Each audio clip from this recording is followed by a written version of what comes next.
FM 107.1. Hi everyone and welcome to the October show of Going Wild in the Highlands. I'm Floss and today I'm here without my mate Lou. She's left me to myself. She's gone off having a trip. She'll be back again in November. So we're going to go with a different format today. Today I've invited in some of my friends who work in various different nature activities in the Highlands. Each of them is involved with different nature groups in the Highlands, so we're going to hear about the various things that they do. We're going to have a guest from BirdLife Southern Highlands. We will have a guest from the Southern Highlands Australian Plant Society, and we'll have a guest from the Southern Highlands Landcare Network. So what we're going to do is to record the interviews with each of my three guests, and I will be putting those interviews in full up on the YouTube channel. There will be a shorter version in the radio show, so if you find any of the interviews of particular interest, go to the YouTube channel and you'll hear the full interview. I'm really looking forward to this, and I hope you learn some things about what's going on in the Highlands in nature. I'm very pleased to invite a friend of mine, Jen Slattery, to come and talk to us about Southern Highlands Australian Plant Society. So Jen, tell me, what is the Australian Plant Society? The Australian Plant Society, what we're about is inspiring people to enjoy, grow and conserve our native plants. Mm-hmm. It's a state-based society. So each of our states and territories have their own plant society, and they pretty much operate how they want to operate. In New South Wales, we've got around 20 district groups. So Southern Highlands is one of those district groups. What we're interested in, from a Southern Highlands perspective, is we want to promote knowledge and appreciation of the native flora, but especially something that's unique to the Southern Highlands. We also are interested in the botanical features of a plant and their care and propagation. What type of activities does the group undertake? Our activities are mainly walks and talks. We also, as part of our events, we go and visit local and regional gardens.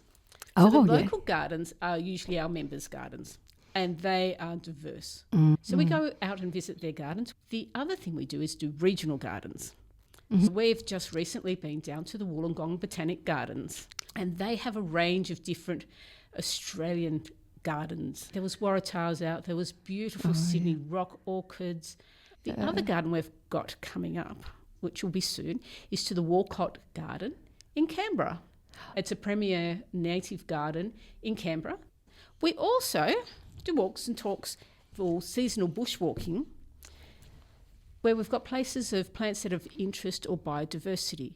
So we've been out to Medway Reserve and we did the great Southern Bio Blitz. We went out with our cameras and, well, mobile phones really, and recorded all the different species. So it's not just plants, but animals and insects and things like that. So it was a bushwalk, but with a bit of a mission. Yeah, great. Coming up, we're doing a fern walk with a local ecologist up at Mount Gibraltar. And you don't have to have knowledge of these things. That's where you learn.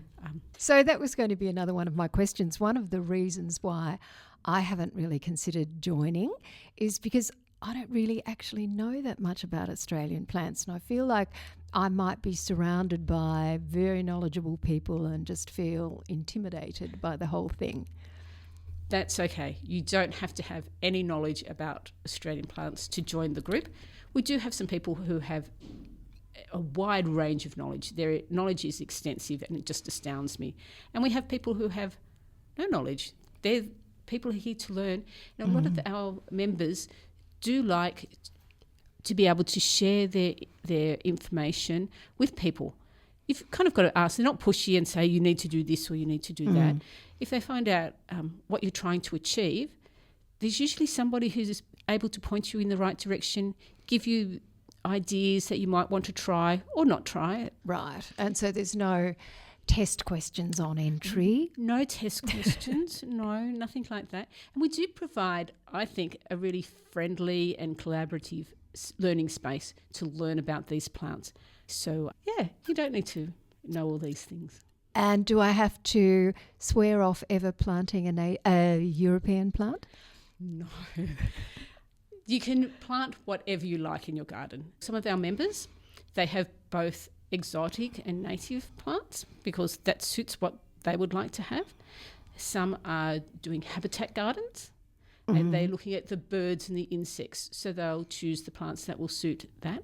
And some people, and this might be saying a little bit too much about me, aren't really that much gardeners, but I'm really interested in the plants that are growing in the bushland or on my bushwalks. So being out there to see those plants. And what do you say to people who say, oh, I don't want to put in Australian plants because they get very scrappy?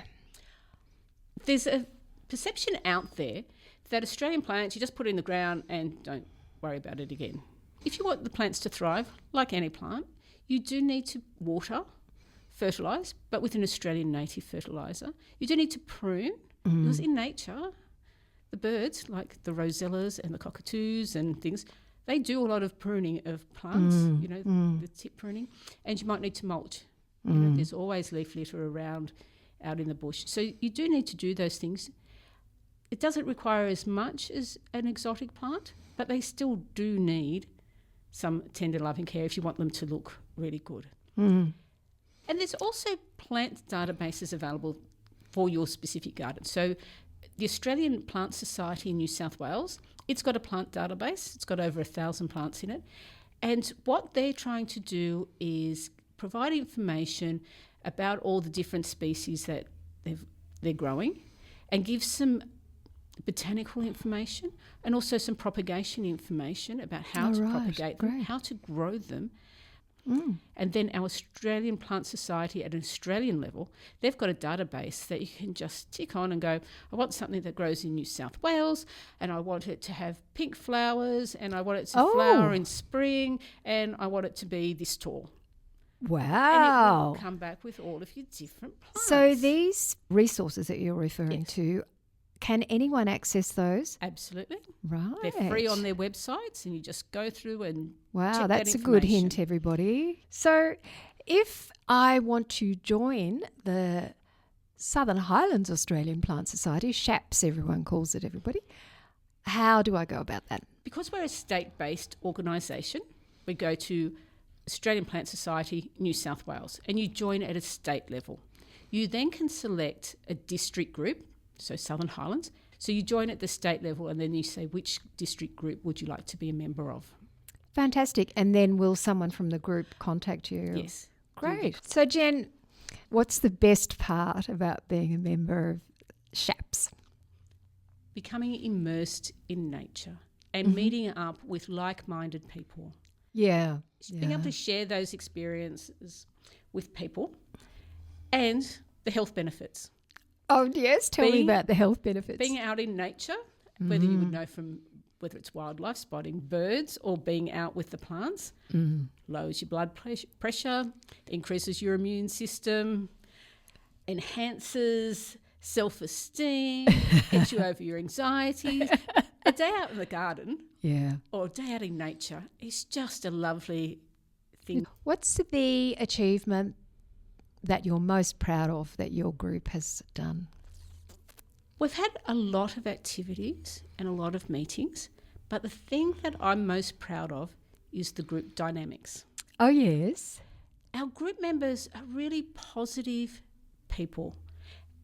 They're very optimistic about life, which is wonderful. I'm really proud to be a member of the group. Oh, that's great. Well, thank you very much for coming in and talking to us, Jen. I hope that the conversation has inspired the listeners to join and take advantage of all the information that the Australian Plant Society has got out there online. Well, thank you for having me. It was really enjoyable. Thanks for coming, Jen. Thank you.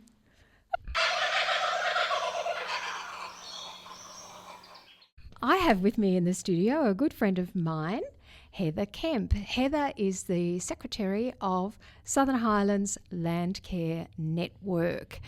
I'm a member of Southern Highlands Landcare Network. I've been a member for not all that long, but I've really been enjoying their activities, and we're going to learn quite a lot more about the network today. So, Heather, what things do the Southern Highlands Landcare Network do? We're really about supporting stewardship of the environment. So that isn't limited to one area or another.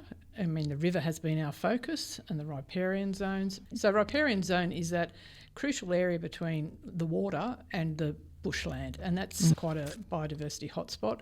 That's a very important area. And if we can establish riparian zones, we create conductivity corridors where animals can move, which, as you know, is so important for biodiversity and keeping breeding groups viable. Riparian zones, the bush, private land, our reserve at Berrimah's on Crown land. Because it's about stewardship, it gives us a very diverse range of things that we look at. And we're very fortunate that we have quite a reasonable sized committee with a diverse range of interests and quite a great skill set. So that's led us into lots of different areas. My thing is about revegetation and managing revegetation projects, which we don't often do on our own. We're often working with other groups. So we often work with council or Glossies in the Mist, Land for Wildlife, Greening Australia, various other organisations we've worked with. And those revegetation projects are on private land. So one of our big challenges is connecting with private landholders who are interested in revegetation projects. We've got people with a great deal of experience and knowledge of local flora and fauna, so we like to be involved in plant choices and how the planting's conducted, but most importantly also on the maintenance to make sure these things actually survive. Along with that, though, we come back to our groups that we work at Berrimah and on Mount Gibraltar, is working against invasive weeds. What we're trying to do is release the plants that are there that meant to be there, that are going to feed the insects that the birds eat and so forth. That's a wonderful thing to be able to do, to cut down some blackberry and see all these tiny little seedlings of acacia or whatever coming up. But the other aspect of that stewardship is also education. And we've been fortunate to have people in our group with great promotional skills who have been able to run very successful education events.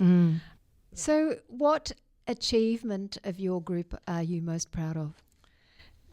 Yeah, that's not an easy question to answer because I'm proud of a lot of things we've done. Working along the river, I'm very proud of what has happened, well, since I've been involved, but I've lived here for 34 years and I can remember the river work even when my children were little. But over the last couple of years, finishing up in 2023, there were huge plantings along Wingecarribee River, and it was marvellous to get there and see 50 volunteers. So that was great. But I think the thing I'm personally proud of is actually when I can help out landholders, when you've got a couple or an individual who are on a large acreage and they're trying to manage plantings on their own, when we can actually go and do that and you help them and you see how grateful they are and what a thrill it is that they've made that, we've been able to get rid of those blackberries or whatever. That's what makes me proud. It's those little things rather than the big things for me personally. Because it's not an easy commitment to make. There's a lot of things that goes into a planting from the landholder's point of view. They've got to give up land. I was at a planting out Yasway last year and the fellow there was saying he allocates 5 years before he can put his animals back on that area of planting. Often the compromise can be reached. Often we plant in areas that aren't of high value to pastoral concerns, on ridges, or we can help a lot with erosion control. But it is a big commitment for the landholder, and we get grants for them, or we work with council, and council are very, very supportive of this type of work. So we've been very fortunate, the generosity of these people who can see the bigger picture, the biodiversity that they're encouraging helps their production, and it creates shelter belts for animals and so forth. So there are advantages as well. Yeah. I'd only learnt recently that the trees in Cosgrove Park along the creek there, Cosgrove Park, everyone, is the park on Berrimah Road in Mossvale, and the trees along the creek line there were planted really by the originators of Southern Highlands Landcare Network many, many, many years ago. It had been covered in willows, I think, and they were cleared out, and so it was just a paddock, really, with a creek running through the middle, and that planting was done by this group many years ago, and now it looks fantastic. Well, when it first started there, they started up at the golf course, and the area was pretty much an open drain that whole way through. Everything was being discharged, there was rubbish and so forth. So a lot of big willows, a lot of exotic trees, choked up, no water flow. So, yeah, if you're ever walking along there, it's lovely now. Yes. And the bird life in there, it's terrific. And seeing things like that is really great, because you go, okay, this is where I'm aiming. And the bike track at Oxley, all that, there's so much of that has been revegetated by Ian Royds and his group at Oxley College, and Landcare and Bushcare that has run there. So that's quite satisfying. Yeah. Joining Landcare is super easy. It costs you a whole $10 if you want to become a member, and it's simply filling in a form. So we have a website that has our coordinators' details on, or we have a Facebook group that you could join. You can come and be a volunteer without being a member. That's not a criteria. Yes, we'll have anybody. Exactly. Anyone to lend us a hand is the big. We should say that you don't have to be super fit. There's a job for everybody. You're not going to sort of be intimidated by the work. Particularly planting days, we don't plant large trees. We plant things in tube stock, which are the sort of smallest pots. And for our jobs, the holes will be dug generally. So it's not like you're digging holes. And you just need to be able to get down to the ground and get back up again. So what's the very best part about being a member? For me, it's about a sense of purpose. I feel very strongly about the environment and sustainability. When I looked around, I was looking for a group that was active and hands-on. And I think that's one of the real main things about Landcare. We do stuff. I wanted somewhere that could do something. So the best part for me is having a sense of purpose. And it gives me a sense that as an individual, I can make a difference. I actually enjoy the physical work, and we get a lot of men along because of that. I like that. The companionship of people who are also interested in the environment is great, and feeling like you're part of a community and you're actually serving the community. Yeah, look, I agree with all of that, and I sleep better. Oh, definitely. Physical activity, certainly. It's great. Yeah, it's really good. So everybody listening, do consider joining Southern Highlands Landcare Network. They're a very effective group in the Highlands. I love the time I spend with them, and they're a really friendly, welcoming group. So thank you very much, Heather, for coming in and talking to us about Southern Highlands Landcare Network. It's a privilege to talk to you. Thank you very much. Our pleasure. So now I've got with me in the studio Christine Kelly. Christine is yet another friend of mine. Christine is the president of BirdLife Southern Highlands. I'm a member of BirdLife Southern Highlands. I have been for a number of years. And Christine, in fact, was one of my very early birding mentors when I first joined the club. So, Christine, tell us about BirdLife Southern Highlands. What does BirdLife Southern Highlands do? Well, BirdLife Southern Highlands is a branch of BirdLife Australia. We aim to basically educate people, to encourage people to spend time in the environment, and of course we're involved in conservation.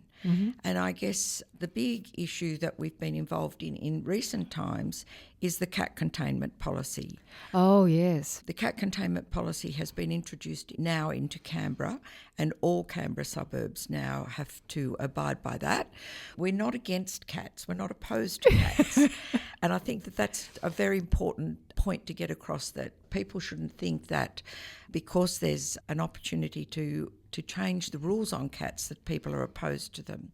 So the cats need to be microchipped, and they need to be kept within the confines of your own property. And they're really the two main rules. And I think if you think about the number of native animals, not only birds, but animals and birds, that are impacted by roaming cats and now by feral cats, then I think that you can see that a cat containment policy within our shire would be a very good thing, and we're going to continue to advocate for that, particularly now that we're getting a new council. Yeah, look, that would be great, and I would really like to see cat containment being brought in locally, and good on the club for pushing that. But BirdLife Southern Highlands does lots of other activities as well. What kind of things does the club do? Well, probably the most important one and the easiest one for people to partake of are our 6 member nights that are held throughout the year. At those member nights, we try to have a guest speaker, or sometimes it's just a members' night where members will talk about things that they've been doing. We run 2 outings a month, and we try to run one of those during the week and one on a weekend.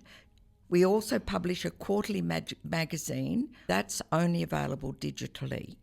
To join our group, you need to be a member of BirdLife Australia, and then they notify us of new members, and we then try and encourage people to join us. So just to make that clear, one pays for membership in BirdLife Australia, but if you then opt to be part of BirdLife Southern Highlands, there's no further cost. No further cost at all, absolutely not. And in fact, we really do try to encourage people across the whole range of experiences with bird watching. And to that end, we have our own sets of binoculars that we're able to lend to people who want to come on outings and don't have their own binoculars. We always have somebody at an outing who is very experienced and can actually mentor less experienced bird watchers. And I've certainly learnt an enormous amount just by listening to what's being told to other people. We also have taken on just recently quite an interesting task, which is the guardianship of a key biodiversity area. We've been allocated the area of Fitzroy Falls, and we've got 3 areas that we've set aside that we try to survey twice, ideally 4 times a year, but we have set ourselves the challenge of twice a year. And that's really to just try and keep an idea of the health of that particular area as well. And so what's the purpose of that? The purpose of that is really to maintain a record of what's happening in the area as the population around it increases, and as things like bushfires and drought come along, and we can then monitor the birds that are moving in and out. Great. What's the best part about being a member of BirdLife Southern Highlands? I think probably the best part is just being able to learn. Being interested in birds is something that I personally have been involved in since I was still a teenager. I just enjoy being out in the open, meeting people who've got similar interests to me, and learning about the birds and the environment, because it's not only about learning about birds, because you can't begin to know where the birds are unless you understand a bit more about the environment in which the birds need to be. So I think the best part about being a member of the club is just learning. I couldn't agree more. The more time I've spent outside, the more I've seen the overall picture and the relationships between the plants and the birds and the seasons and, all of the rest of it. And that's actually what's brought me to this place, because now I see much more of the overall picture, and I'm really keen to communicate that to other people. So, yes, birds were kind of my gateway drug into nature. Yes, exactly. And I'd have to say that it's exactly the same in my case. So there's the friendship side of it, but there's the learning side, and there's just the awareness of what's around you. And what's the thing that the group's done that you're most proud of? I'd have to say it's the emergence finally of our bird hide. How did I know that was going to be the answer? I'd have to say really that is it. I mean, we've done a couple of really interesting things since I've been involved. We were contracted by Greening Australia to do surveys along the Wingecarribee River, and that project is called the Wall to Wallandilly. So it's actually from the wall of the Fitzroy Dam out to where the Wallandilly River meets the Wingecarribee River on the other side of Berrima. So we've surveyed designated areas within that long river corridor, and we've been doing that now for about 6 years. And we've been able to see how the plantings around the river and the cleaning up of the river has actually encouraged birds back. And I think that that's the thing that's important about it. The health of the river now can support that wildlife, whereas before the river was dying, it was choking. Yeah. But really, I think the bird hide is really our biggest achievement. So I know this story, but tell the listeners the story. The bird hide has been in negotiations for about a decade. It would have been very easy to give up over and over again as we faced the various hurdles. We set about searching for a suitable block of land, and we finally found a block of land at the Welby Weir. The thing that you need for a bird hide, apart from access and isolation, is that you need access to water, and you also need access to bushland. So it needs to be somewhere where it's accessible but isolated. And then it's got permanent water, like a dam or a lake or a river, in our case the weir, and then surrounded by bushland. So it's an ideal location. It's close to the water's edge, where we have some reeds, and across the water we have a very good bushland. It's located on the Welby Weir, almost on the corner of Wambian Caves Road and the Old Hume Highway. Oh, very good. Well, congratulations. It has been a long battle. haul. Yeah. Thank you very much for coming in and talking to us, Christine, about BirdLife Southern Highlands. I hope that our conversation has inspired a few people to join the club and come and see what we do, get out and about with us outside, learn a whole lot more. You can come to our members' nights, whether you're a member or not. You'll see those advertised on Facebook, on the BirdLife Southern Highlands Facebook page, or we often mention them on Going Wild in the Highlands as well. Thank you, Christine. Okay, things happening in the Highlands in nature in October. As we say at this time of the year, there's a lot happening. Check out the calendar on our Facebook page. That's the best way to go because there's so much on there and I'm not going to read it all. But some that I want to underline are that on Saturday the 5th of October, there's going to be a Landcare Koala Habitat Re-Veg project at Kangaloon. If you're wanting to book for that, contact Southern Highlands Landcare Network Facebook page for that. Then, because it's school holidays, there's a couple of kids' activities coming up. On October the 8th at Mittagong, there's going to be How to Find Koalas 101. If you want any more information about that, check out the Wingecarribee Council website or check out the Facebook page for the Southern Highlands Koalas Conservation Project. There's also a second one of those events on October the 11th, and that one is in Bowral. And of course, on Saturday the 26th and Sunday the 27th in Bundanoon, it's the annual Bundanoon Garden Ramble. If Lou was here, she'd be raving about this. She really enjoys it. It's a great weekend. There's lots of activities and some beautiful gardens to look at.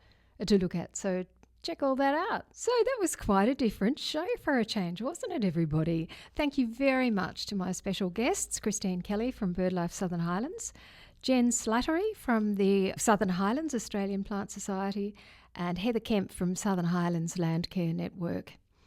So that's our October show. You'll be pleased to know that Lou will be back in November, and we'll have all kinds of interesting things to talk about then. You can find us on Highland FM at 8 p.m. on Monday nights or any time on the website under podcasts. You can find us at Apple Podcasts, Spotify, iHeartRadio, or wherever you get your podcasts. We're also on YouTube, where we usually add photos to go along with our chat. We're also on Facebook and Instagram. Our email address is flossandlou@gmail.com. Thank you to Highland FM for sponsoring us again. They're fantastic here. This month, the team for Going Wild in the Highlands included Adam, Warren, Harrison and Louise Docker. Thank you all for listening. We'll see you again next month.